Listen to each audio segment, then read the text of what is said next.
tradition is. But I'm not gonna go, I'm not gonna go anywhere. Yeah, just have the Can I ask a question? depending on your community and what your summer things You ask me a are. question at the end of the meeting, so that might have to repay that favor back. Yeah, yeah. It's just too bad that that became a law because it took some flexibility away.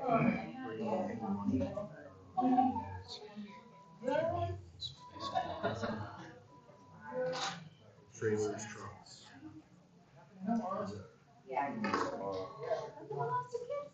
No, you're kind of. I don't think so. Save money. Save the car show Friday night.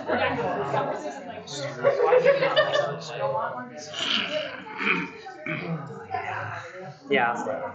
Like I said, I got You're right.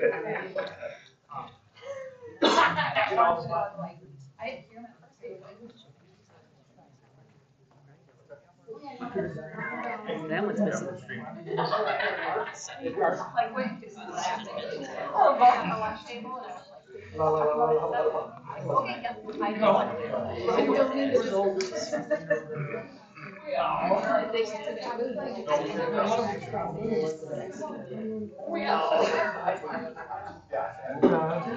Because I want to. See? That describes his entire high school career. Because we did.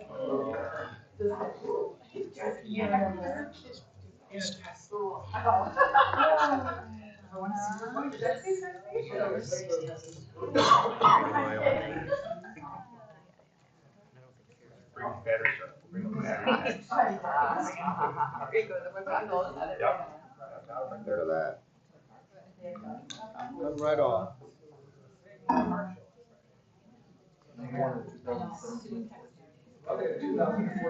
You got it this time, Funk? Yeah. You're getting off my hand at all.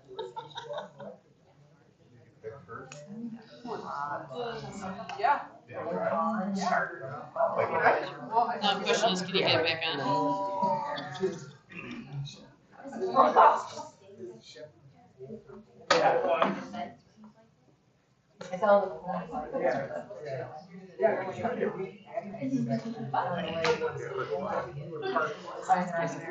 Inside the zone. I was still there when it created it.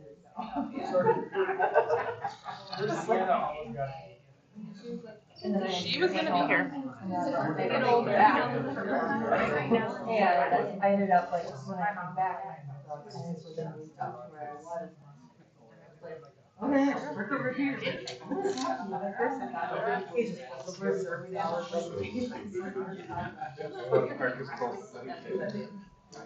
All right, folks, it's 6:30. Let's call this meeting to order, and we can do the Pledge of Allegiance.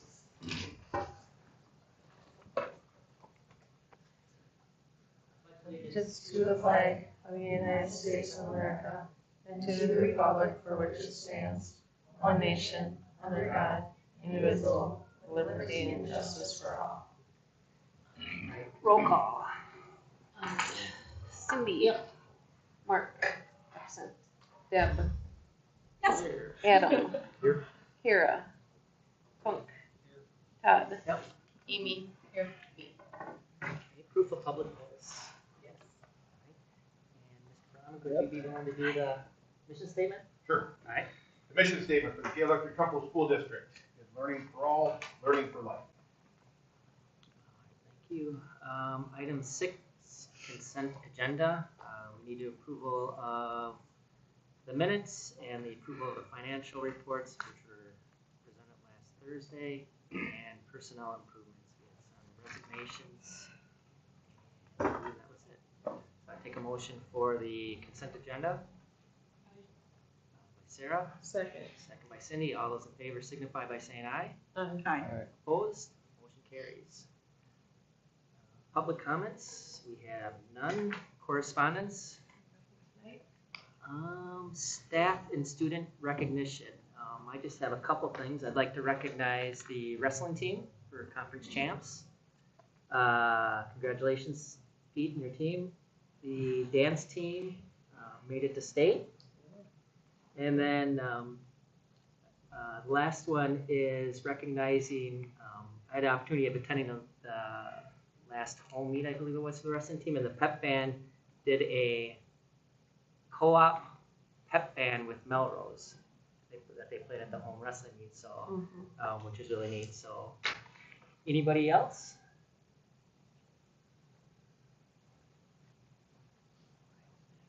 All right. Well, hearing none, we'll continue on.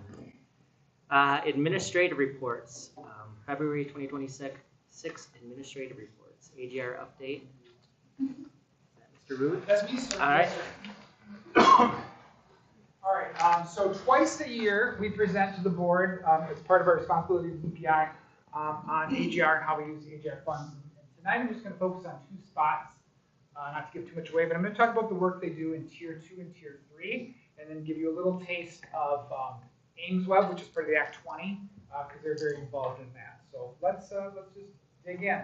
To start with, I want to say, as I was working on this, and I look at our pillars, AGR, I connected with every pillar. So student growth, obviously, these are our people who are trying to move and close some gaps and create quality achievement scores. Exceptional staff, these are some of our best staff. They're licensed with a 16 or 17 with the reading. A lot of times there are leaders who help other teachers learn what they can do in their classroom. So definitely exceptional staff. These are also our interventionists and our AGR are the community partnerships. Last Wednesday, Trempealeau had a day where they invited the community in to read to students. And it was those AGR folks who were setting that up. In a couple months, we'll do literacy night, and those will be the people there. So they're making these great connections to the community. And then just that financial and operational stewardship. We're being conscious of how we're spending that money, that funding that we get from the state. So I just thought I'd share that with you, that we kind of have all four tonight as I talk about it. So what is AGR? We talked about it before. It's Achievement Gap Reduction. Some of you have been around a while will remember SAGE, which was to help lower class size. This kind of grew out of that. We've utilized AGR for 10 years in this district. And it's really about closing gaps. And that is how we use it at GET. And as you can see, so interchangeable. We say AGR. I'm trying to say interventionist more. AGR, not so much as the description of the noun, but as interventionists. Because these people are intervening. They're stepping in. They're helping students grow. They're catching students up. So we use AGR funds, Achievement Gap Reduction funds, but they're really interventionists. And we really have 8.5 people who do this work in the district. So at Ettrick, it's a half position that's kind of shared between 2 people. It's very interesting. Gale-Ettrick-Trempealeau both have 3 people. The middle school has an interventionist. The high school has an interventionist. I'm not going to talk about middle and high school because the AGR funding is really only through 3rd grade. It's a K through 3 program. So we have these, and they help our students close gaps. But tonight, I'm not going to share about middle and high school. I'm going to talk specifically about elementary. So how our funds are used, I mentioned that in these elementary positions, these interventionist positions. Thought it'd be interesting for you to know. There's that number at the bottom, $241,000 is what's allocated to our district this year. That funds, as I was talking with Mr. Brommer, it goes towards the salaries of those individuals. So we use AGR funds for those positions. And I'll show you in a second some of the DPI requirements for that. All right, so DPI says to us, we'll give you AGR funds, but you have to do 1 or more of these 3 things. Those are listed on the side. You can use it for maintaining smaller class sizes. I do know other districts who do use it to keep their class sizes lower. When we started this program, we did that a little bit. We did utilize AGR funds, but now it's specifically with our interventionists. The second one is the one where we really focus our work on, and that's that one-to-one and small group tutoring, working in the interventions. In reading or math, our focus overall for the most part is reading, although we do some math interventions here and there. Looking at the elementary administrators, we'd like to do more math. We talk about it. We know we need to do some math intervention. Right now, our focus has been on reading because that is kind of the building block. And then the other one is offer coaching for teachers. So helping improve small group instructions and teaching practices. We haven't done a lot of that. What we're finding now, though, as we've trained our teachers in letters, and all of our interventionists are trained in letters, they are becoming our leaders. They are going into classrooms. They're sharing some skills. They're sharing things they've learned. and they continue to be that for us. So indirectly, we are doing that, and we do know our staff learns best from each other. But for the most part, it's that middle one, the one-on-one and small group that we really utilize our interventionist for. So you've seen this before, but I think it's good to share. There's 3 tiers. So when I talk about tier 2 and tier 3, they're at the top of the pyramid. So that bottom green is everybody. The tier 1 instruction we give in a classroom, everybody gets that, no matter who you are. And that should cover about 80% of students. And then we go to tier 2. That's the next step. It's a smaller group, maybe 15% of students. They're at risk. We need to do an intervention. We're hoping to maybe fix some things or fill some gaps and then get them back, so they just need the tier 1. And then that tier 3 is where it gets very intense. We're identifying, sometimes that's what leads us to a referral for special education. Sometimes it doesn't. Sometimes we do an intensive tier 3 and we work our way back down and we build some skills. So I'm going to talk to you a little bit about tier 2 and tier 3 supports that our interventionists are providing. So just by the numbers, I think numbers speak a lot of the times. In grades kindergarten through 5, this is the number of students who receive either a tier 2 or a tier 3 intervention from one of our interventions. So you can see 66 students at Gale, so currently 10 at Ettrick and 52. You can see how it divides out. And this is the interesting, it's a beauty and it's a beast of our district. So each building has its own personality, its own needs. And sometimes we've tried to make everybody be the same, and then we find out that doesn't work because buildings have different needs. You can see kindergarten right now, Gale's 22 kids are receiving intervention, early intervention. We're getting in there, we're trying to close some gaps. That's what that building needs. You look at Trempealeau, they have grade 3 with 13. Okay, that's where their building feels that need and that hole. That's what our data is telling us. So this kind of tells a story about the individuality of our 3 buildings and how we do things similar, but at the same time we give buildings permission to do the work that they need to do and be in the places they need to be. And I'd say when I started as principal 10 years ago, we'd set a schedule for AGR, and we would keep that for a semester or a year. And we wouldn't change. We're like, you're in that classroom because that's where we decided. That's not how it is anymore. These people, it's fluid. They work with a group of kids. Maybe they'll have them a whole year, but sometimes we'll get some things going. Oh, okay, we don't need the support there. We're going to go somewhere else. Their schedules can change based on what the data is saying. So kudos to our administrators who are watching that closely and helping those teachers navigate that. So those are the numbers. About 100 and a little over 120, which if we have about 650 kids in our K through 5, that is about 80% of our students are responding to tier 1. And these would be our tier 2 and our tier 3. So we're kind of on track for what that model looks like. So I'm taking a step further. So I meet with our interventionists from the elementary. Once a month we have a meeting during our collaboration time. And I said, I really want to dig into our data. What does it look like? How are the students you work with in a tier and tier 2 and a tier 3 intervention responding compared to their peers? So student growth percentile is something that we utilize. We want students to be at a 50 SGP. So that for us means they're going where they need to go. And I pulled out 3 examples, one from each school. The first column is the students who are in a tier 2 or a tier 3 intervention in that building. And then the other one, the class SGP, is what that whole grade in that building has for a student growth percentile. Now, amazing, they're all 65s, which is great. It's above the 50. So overall, as a class, those classes are performing well. They're growing like we want. And then you can see these students who are receiving those interventions are growing at a higher rate than their peers. And we want to see that because we know we have gaps to close. So we want to see our students and our interventions growing more than their peers. And that's happening here. Now, there's some other data, and I don't want to get too far in the weeds with you tonight because I want to dig into it a little more. We have some areas where, like, oh, it's not as positive as this, and maybe we need to go back and look at it. What can we do different? How can we work with that? But these are some of our successes here of what we're seeing in those interventions.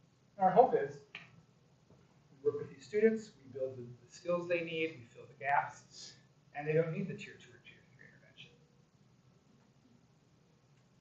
All right, so this blends into Act 20. I pulled the slide again. It's a repeat. But I like it there. It's in your packets. You can read about it, the whole work of Act 20, and the fact that if a student scores below the 25th percentile, on our Ames Web Plus assessments that they require personalized reading plans. And this is where our district was set up in a great place with our interventionist positions when this law rolled out. And I meet monthly with other curriculum directors in our CSEP, and they'll talk about how they weren't ready to respond. They didn't have the people they needed to come in and help with these interventions. A lot of them gave them to classroom teachers and said, well, figure it out, write a plan for your students. We didn't have to do that with a team. We had these interventionists who were qualified teachers who had that skill of phonics, vocabulary comprehension that could help build these plans and help implement some of them alongside the teachers. So we're in a great place for that. So there's the reading plan. I mentioned that lowest 25th percentile. I'll give you some data on that. So in the fall, I showed you the column on the left. These were our numbers of reading plans. And you see that it does not apply for kindergarten. They started, they wouldn't have had a reading plan. So there's zero data there. But last fall of 2025, that first column is how many students graduated from a plan from the spring before. So we're celebrating that. We have students who we've done work with, we've done interventions. They no longer need the plan. Now, they may not be where their peers are, but they moved out of the 25th percentile. Some of them continue to work in intervention, but we're moving them in the right direction. And then we have the next column in the fall, which was how many began plans. So these are students who weren't before, but they haven't been growing where we want them to be, and so we created these plans. You can jump then to that right side, and then in January, we did the assessing all again with Ames Web. And reshuffled things, and we have the column of students who graduated from the plan. So from fall, September to January, those students grew. They didn't require that personalized reading plan anymore, although they may still be receiving intervention. I want to point out the 0 for 4th grade. And there's a slide coming up. There are 2 ways for a 4th grader to move off a reading plan, and the DPI is still working on this, but these are the rules we're following. It's scoring proficient on the forward exam at the end of 4th grade year. So we don't know. Like, that's going to be in March that we take that assessment, and then we'll get the results at the end of May. Another one is to have a meeting with the family and the stakeholders and make a decision. Does the student still need a plan or not? In some cases, we're doing that. Mrs. Lansala and I've talked about, because other directors have done this, if the student has an IP, to mold that together and have that as one plan. Because probably doing the same thing. Well, she's agreeing with me, so I feel good about that. And then we have this final column, and these are students who are beginning plans in the winter. We're starting the plan, 75 students there. Our numbers comparative to other districts, we're right in there. Other districts are seeing the same thing, 2nd grade being an area where we see a fair amount of plans. For us this year, 2 with 3rd grade. In those 4th graders, and as we talk about it, we think the more work we do with science of reading, where we get that early intervention, hopefully we see those upper grades have less numbers. That's our goal. All right. So 3rd to 4th grade, from what we understand from the state, is they continue with the reading plan until they are proficient. And we have some great things in place. So that's right from the DPI, but we're writing to support kids, summer school options. Mrs. Bowick is working on summer school options and some options online too that kids can do. We have a lot of things in place, and then having those AGI and intervention supports have been crucial as we continue to work with these students in 4th grade, build their skills, fill the gaps. So we feel pretty good about what this looks like as we move through. It might mean a student goes to 5th grade and has a plan, and we'll continue to work with that student. Our goal is we're going to get them where they need to be. All right, so what are we going to do? What does this mean as we work with our interventionists? 4 things that I believe came to the surface is we want to support in all of our tiers, tier 2 and tier 3 I talked about tonight, but our interventionists are also working in that tier 1 in the classroom, in that instruction and what that looks like and how they can support that. Collaboration, getting the team together and people talking about what are you doing in your building and what's working. Oh, and your students struggle there, maybe I can use that same tool, just that learning together. We're going to continue to make data-driven decisions. We'll look at our data, we'll analyze it, and we'll move forward and we'll support where we see the data tells us it's needed, and we'll respond accordingly. And then long term, I tell the interventionists, this makes them nervous sometimes, like, we want you to work yourself out of a job. We want to be doing so well that we don't have any students that need a tier 2 and a tier 3 support, but in that phase, that the lowest level, that tier 1, we're doing great instruction that they don't need. They don't need that intervention piece. That we basically work ourselves out of a job in that spot. So that's our dream.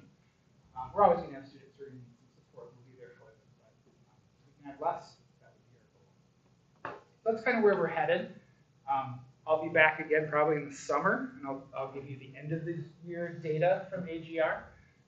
This is something that I do, and then I upload to DPI. They take our reports, and they take some data from the administrators, and then that sets us up for another year of funding. Okay, that was a lot. Anyone have any questions for me? Anyone stump me? I'll just ask the principal if I don't have the answer. They're my phone friend. A lot of good things.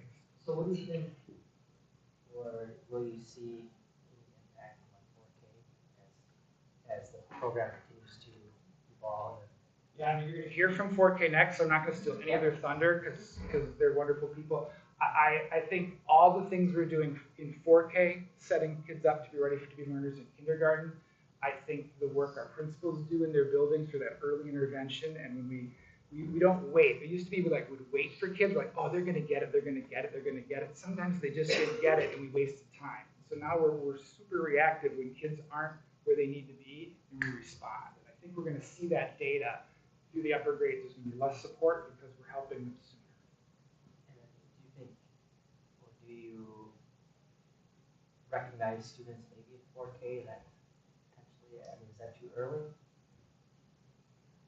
I would say that, yes, I'm looking at that in 4K, you sometimes have an idea, this student might need a little extra help. They might need to be ready when they get into kindergarten. I think actually, as I look at our principals, some of them have plans. Like, we know this is what we're going to have to do in kindergarten. Be ready to respond.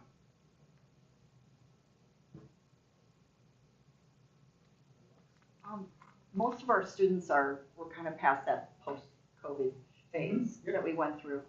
Are we seeing less students than we did then, or are we kind of doing similar numbers? I think we're seeing less that are needing that intensive intervention because we've had all these kids in elementary now have been going to school with us. Now, we get kids who move in, come from different situations. We have to respond to them individually, but our students, I'd say, that we're seeing come through, we don't see that COVID slide or whatever we want to call that so much. We're identifying our gaps. We're identifying where we as a district can do better to do some things earlier. But I would say most of that, where we thought that COVID learning in the elementary, we don't get to use that anymore as a reason. Thank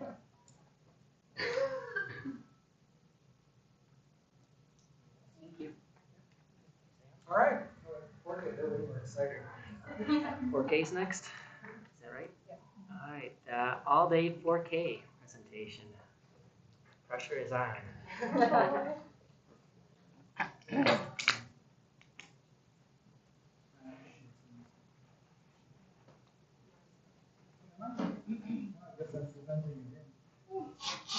Okay, you're the 4K coordinator.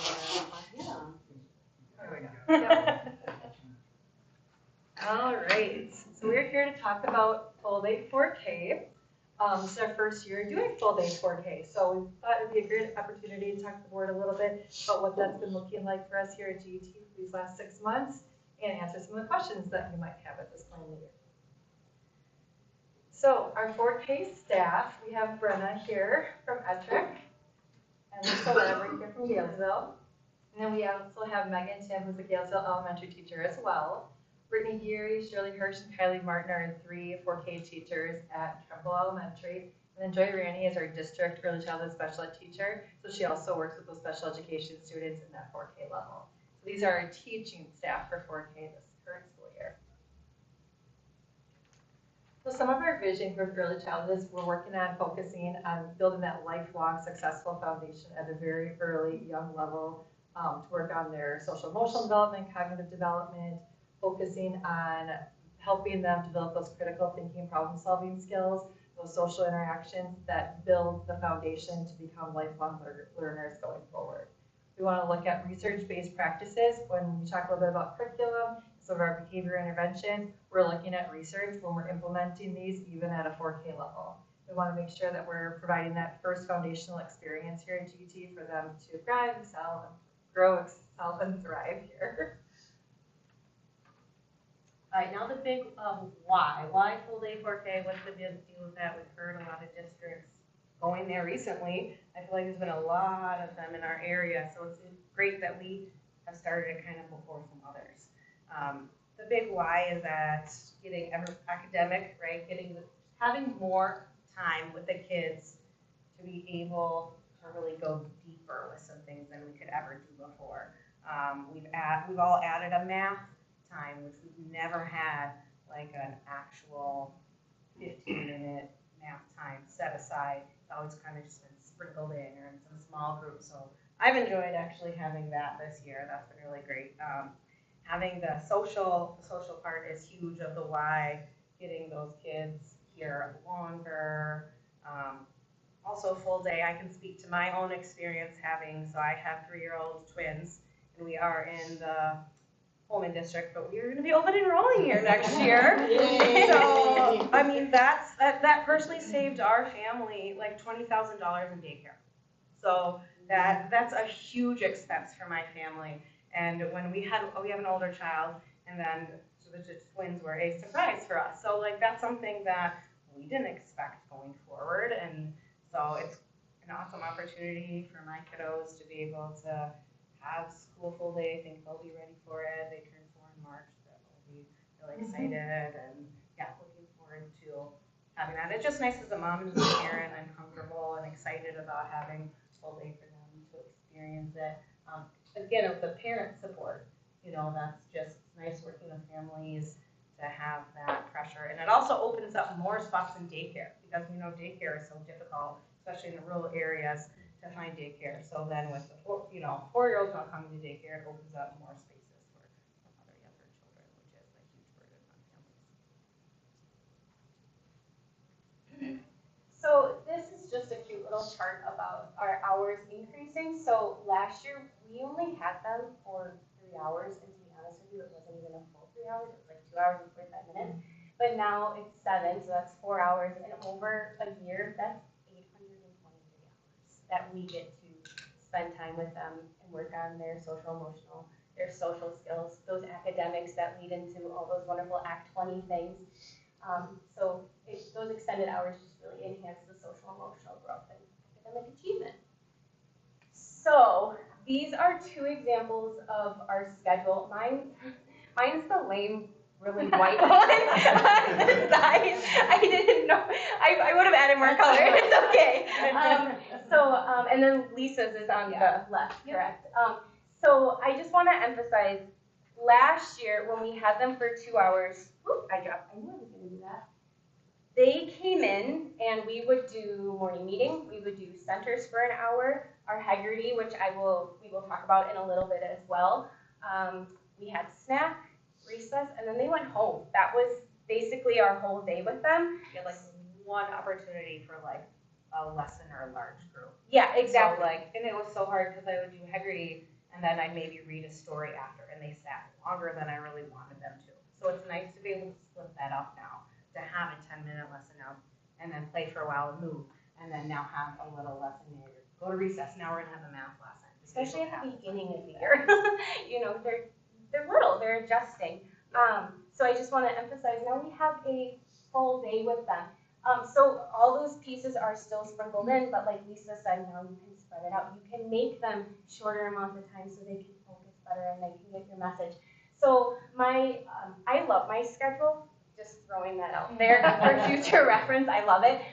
So we start our morning with our morning meeting, which is really cool. It's all day. They get a 30-minute special. They have 3 that they rotate through throughout the week. We don't have specials, the same specials, because of all those wonderful schedule things. We do 15 minutes of Haggerty. Like Lisa said, we get to do a math activity basically every day with them. Something I really like to do with my kids, we do fine motor activities every day, and it's a structured time. And when you come to my room, you know that's what we're doing at that time. But with it being all day, it's also balanced. They're little humans. They're adjusting to the school. They have a 60-minute rest period in the afternoon. Mine's a little different. Over half my kids nap. I know that's not the same for That's Lisa, not the same, but I had six resting today, like full blown. We laid down and they were asleep. So that's something that a lot of parents were worried about and have been very happy about that we do. I also want to emphasize in my afternoon, we have an hour of centers where we rotate, but then we also have kind of like a 30-minute after rest time too, where we get to pull small groups and we get to focus on those academic needs or social needs that some kids might need more help with. So I don't know if you want to. Yeah, a lot of the basic same things that Brenna has in her day is in my day too. I guess I don't have a fine motor. So that's yeah, but we do a lot of different activities within. Like my morning, I have 2 center times, one in the morning and one in the afternoon. And in the morning is my time to try to pull some smaller groups or work one-on-one with kiddos. And then the afternoon, my center time is right after rest, which is wonderful because if I do have a couple kids who sleep, I don't have to wake them and they can continue sleeping. And it's crazy how they're still sleeping amidst the chaos that's going on and everybody's playing. But then it's great because they can get that if they need it. And then if they don't, they're awake. And so I really like having my schedule kind of like that after rest time. I do not have as many rest days. I don't think I had any sleeping today. But it depends on your group of kiddos. You could have a group of kids that really need it and don't. I think it's valid that it's still there. We shorten mine up a little bit because you just got to go based on your classes. If it's not happening, it's not happening. So, but I think it's wonderful that it's there. I worked really hard on my schedule this year of making it being like, okay, we're sitting, we're not, we're sitting, we're not. I took that really openly when I had made my schedule, and it's really great to be able to have just more time to be able to like dig deeper and work with those kiddos. And in the afternoon, my center time too is I've been really trying to work on more of those social emotional skills where I'm going to engage with the kids in play to try to, if they're not sharing, or hey, what solution can we use if we're having a problem, and trying to working through some of those things.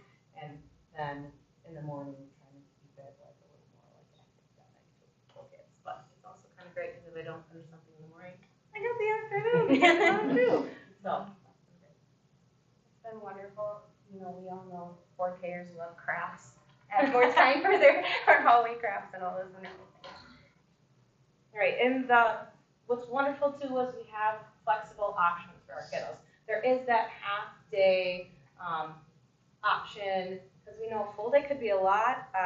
As a mom whose kids are in daycare, the full day thing, like I didn't bat an eye at that. My kids are away from me all day. But for a parent whose kiddo has been home with them and never been away from them, full day, absolutely, that's a lot. So it's nice that we do have that half day as an option if those families just feel like that's not enough. And we've been very open to letting families increase time, and we'll kind of talk about that a little bit if needed.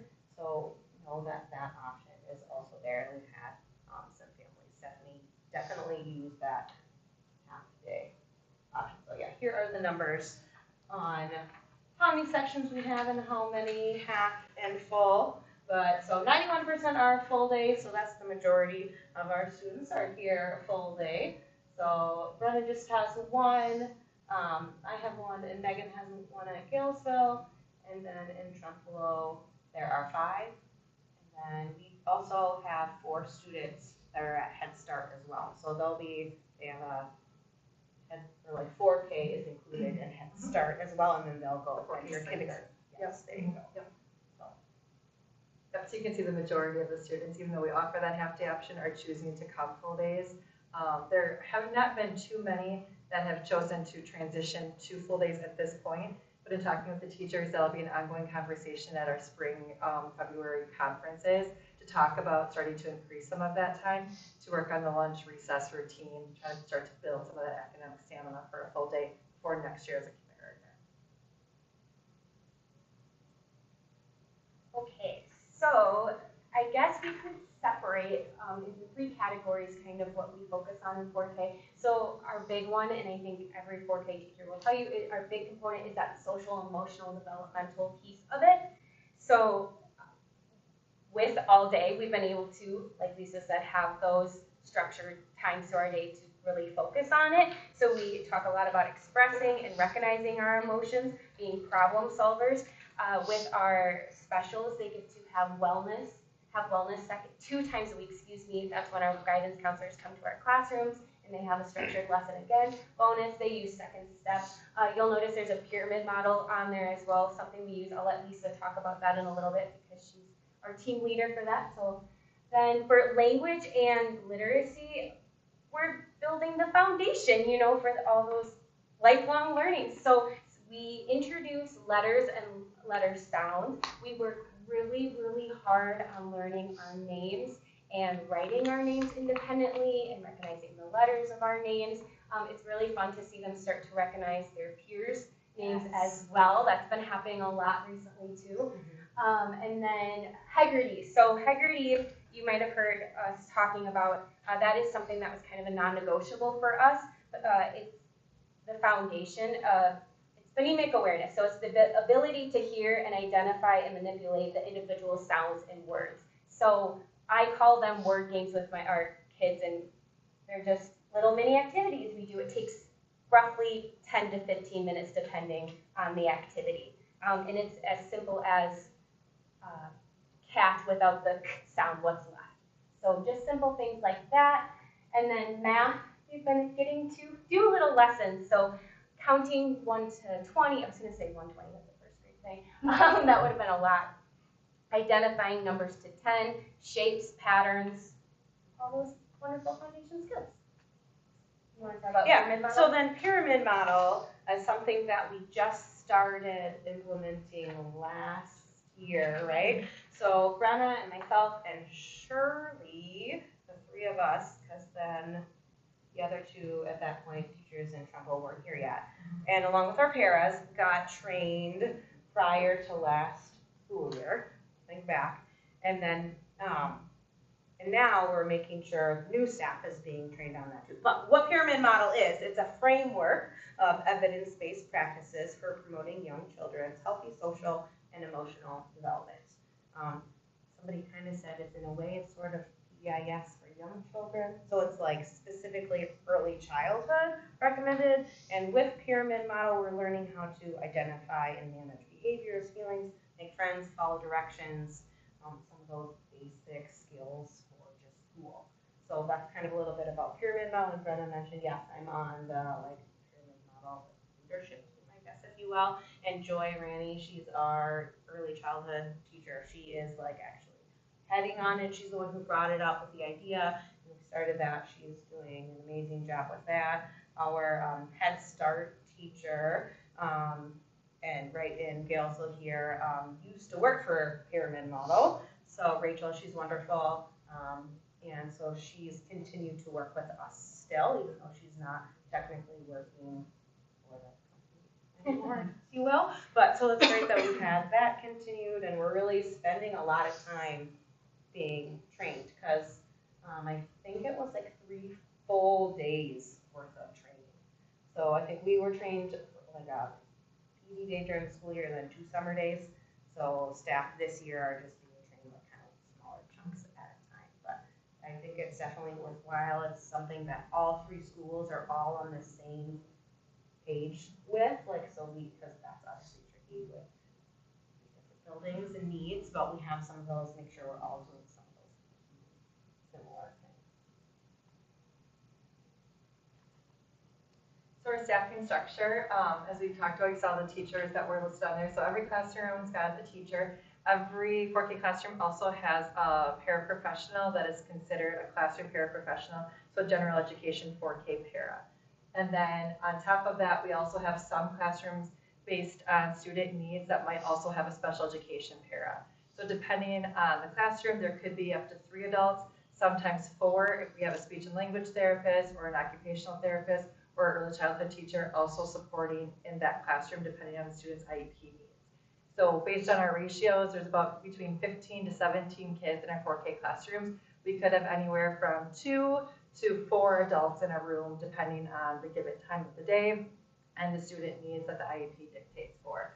So between staffing, specialists, aides, teachers, And the ratios there, we have a good amount of adult support for these students in our 4K setting. The professional development, our 4K teachers are included in our in-service days, our pyramid model that Lisa and Brian just talked about a little bit. With that, Joy does a lot of coaching in our 4K classrooms, and she also has to look at the fidelity of the implementation of pyramid model.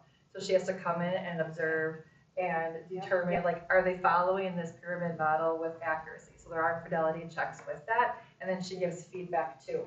So she's kind of like an internal coach. Rachel's more like an external coach, I would kind of say. Yeah. We meet monthly for the pyramid model for the coaching with that too. But it's an attempt to continue to develop our current teachers who've already had it, now on our leadership team, and all of our new 4K teachers and paras are getting that training in smaller increments. So like about a 2:30 to 4 training time, 6 times throughout the years. They go through modules and they have discussions based on that. So really trying to hone in on that professional development of our young teachers there at that level. So 4K is not exempt from Act 20 demands as well. So they only need to test with AIMSWeb in fall and then in spring. They are not required by the state to administer AIMSWeb in winter.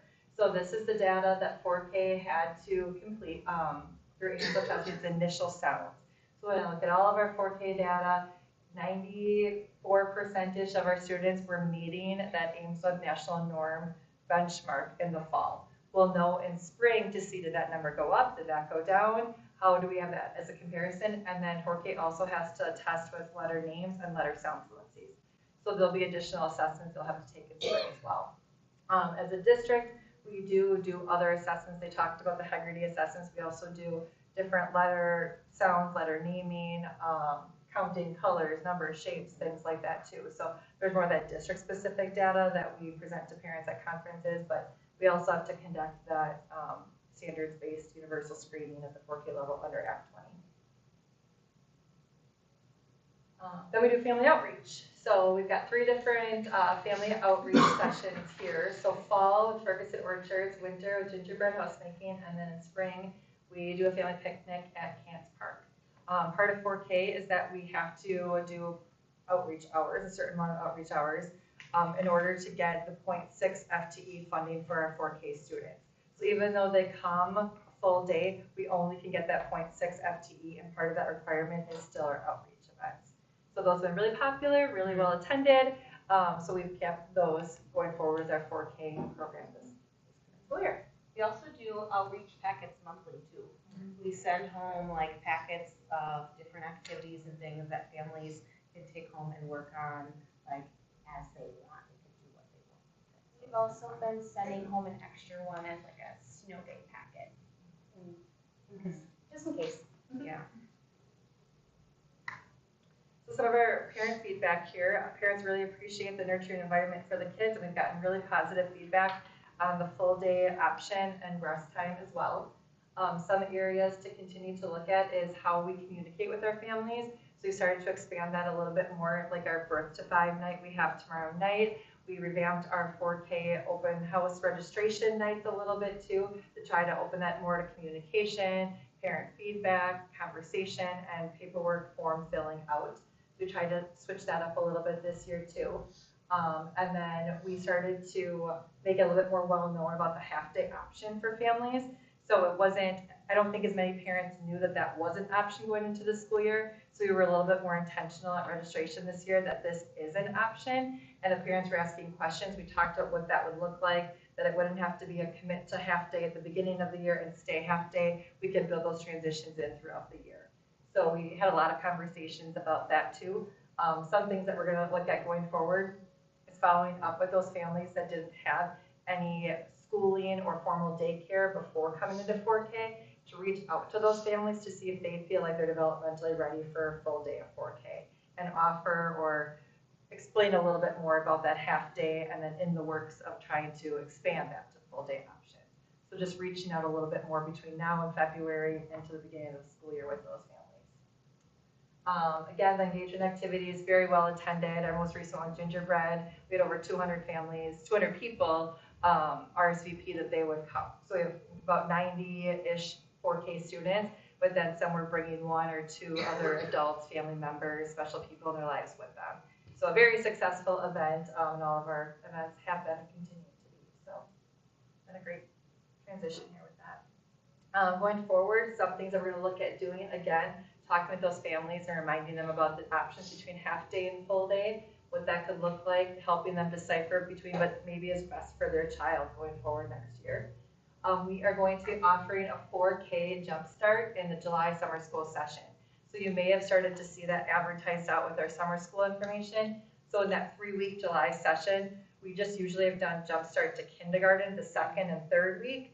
Now in that 1st week for 3 days, we're going to offer just a jumpstart to 4K, still at Galesville, but for these kids who are coming into 4K. And based on that attendance, we will start to develop classroom assignments after that jumpstart day. After we've seen them, we figure out kind of maybe some kids that mesh well, that we can pair them up well, that they'll advance socially, or maybe some behaviors that we want to spread out a little bit to really address with our full attention there. We want to look at more movement and play, and then possibly adding a PE special rotation. So right now we have music, we have LMC, the library time, and we have wellness. So one thing that's part of that movement and play is getting the kids up and out a little bit more. So looking to see how can we use some other specials based on our shared staff, if it's possible, just starting to explore schedules to see what that would look like to give 4K some PE opportunities. Right now we've got students that are getting OT and PT, and even our physical therapist has said, okay, do we have PE? And we don't have PE right now for 4K. So in some ways we're intervening at a very high level, like at a special education level, for gross motor skills that we could be working on, and we're at that tier 1 introductory foundational level, but we don't have PE yet. So just something for us to continue to explore if we can make that work on a staffing capacity. Some upcoming events for 4K, we just had those registration days. We are about 80 or so 4K kids pre-registered going into next year. So this is very similar to where we were at this time last year, and then numbers start to continue to trickle in between now and August. So we're on par for where we are right now, but kind of one of those situations where we'll continue to look at those registrations and then staff according to those numbers. 4K will have an open house registration event at Head Start tomorrow night. So they have kids who are currently in their 3-year-old program. Some are choosing to stay there for their 4K program, but it's also another opportunity to register for any other 4K students that might want to go to Head Start. We still count those students, so those are still GET 4K students. We will have a Bright Beginnings Family Affair tomorrow night at Galesville Elementary for any district-wide child 0 to 5 years old. We started this last year. We had an event in each of our elementary buildings, and it was grant funded through the BK 5K grant. This year, we do not have that grant, so the district is looking at continuing this, but that's why we're moving it down to just one site right now, since it will be district funded. We have around 100 or so children, family members registered, pre-registered, signed up to be there tomorrow night. So we have different stations that are aligned to ways to parent, developmental needs, toilet training, routines, healthy eating, screen time. We will talk about our developmental screener, 4K registration, gross motor play, sensory, so many different options tomorrow night.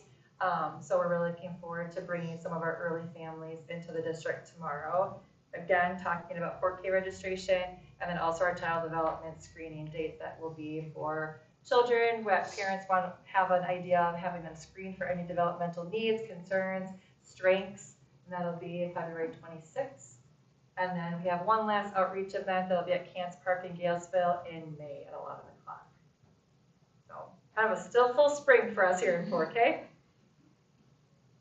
So thank you for your support. We understand it was a big financial commitment to move to a full day 4K, but it's been a very great transition as we worked through this year in staffing and support, and we hope to continue to see the benefits, reap the benefits of the academic growth that we're providing now with our students as they get older. Thank you again for your support. Any questions for us? I have a question. Yeah. Do you have a breakdown of the expressed interest in the enrollment of each of the schools, or each of the elementary schools? How many are like pre-registered right now That in each building? Yeah. Yep. I believe there's 15 in Ettrick, 31. I had it down. 31 in Trempealeau and 38 in Galesville. 34? Well, looks like 4K is off to a good start. Yeah. Thanks to you folks. I really Thank like you. your energy and your knowledge. Also, when I come over for lunch in Ettrick now, I don't have to go home for a nap. No, you don't, seriously, it's quiet, it's pretty dark in there. We have an extra mat. No, I could fall asleep if I go in there. I need rest time. Yeah. Fireplace, with darkening shades. Yeah. You can curl up in a corner. It's great nap room. It was hard at first. Yeah, I just look at the big picture, you know, thinking ahead to the first week of kindergarten, how these students now are gonna be prepared. So much more prepared. Familiar with the school, you know, Yeah. there's hopefully gonna be less tears, less separation anxiety, cause Yeah. it's their school. We get all that. Yeah. Well, that's okay. Yeah. Yep, absolutely. Yeah, it sounds like a win-win. Yes. 4K is so routine-based when you're looking at just walking in the hallways, lining up, going to this room, going to lunch, going to recess, getting dressed, getting undressed. So they have that many more opportunities to practice that every single day with multiple recesses, going to different classroom areas, specials, and lunch and recess too. So So do you foresee like at some point, closer to that, you're doing like a transition day, like take them to a kindergarten room so they know that? We've walked around and like said hello to our kindergarten teachers before when the last day. Yeah, definitely. And then if they sign up for summer school too, that really helps to the jumpstart to kindergarten. Angie Anderson teaches that every year. So, and then No, it's a little different, obviously in Ettrick, you know, one classroom, but we do an ABC countdown. These visit kindergarten and they go and they hang out with Mrs. Ellison for a couple, depending on what's going on that day. So we try, but yeah, like you said, the jump start. I've been bringing down that anxiety, but kindergarten. I just had a question in regards to your schedule. I know, Brenna, you were saying, you know, I love my schedule, let's not change it. I know that. But as I was kind of like looking at the different schedules and Lisa commenting on, you know, your kids don't nap, but looking at how different your afternoon schedules are. Like you, Brenna, you eat lunch way earlier, a full hour earlier, your snack is spaced further apart. Lisa's is really tight together for snack and lunch. And then you go straight to nap, Lisa, and you said none of the kids nap. yeah. But you have recess and you have centers and you have reading, you have all that stuff in between, which probably wear the kids out so then they sleep. So I was just kind of curious how you decided what schedules to do and what's working and what are you going to see wanting to change for. Yeah, well, building schedules are a lot easier in Ettrick than Galesville, just because we have a lot more recesses and lunches to kind of figure out. So first it's like, okay, when's lunch gonna be, and when our recess, and then I just kind of plug everything else in. some of it is a staffing, like when you're looking at paraprofessionals who are covering lunch and recess, and just the capacity that could be held in a lunchroom. So I think that's kind of what you mean with like Ettrick. It's like, okay, if there's one section versus that has 15, 16, 17 kids in it versus, okay, kindergarten in Galesville is gonna have 40 kids. So how many more kids can you also put into that lunchroom where maybe you could get more grades at a lunch band in Ettrick versus Galesville, or even Trempealeau when there's 3 sections of 4K. You just see it would be pretty hard to get kids to settle down immediately after going off to lunch and socializing. Sometimes that a little bit with like some kind of like movement, de-escalation things after that transition out. Yeah, usually when we come in, we'll do like a movement activity to get some wiggles out, and then like a calming one, or I'll read a story, or maybe we'll watch a little something for a few minutes before we kind of go off to that. Thank you. Thank you. Thanks, ladies. Thank you.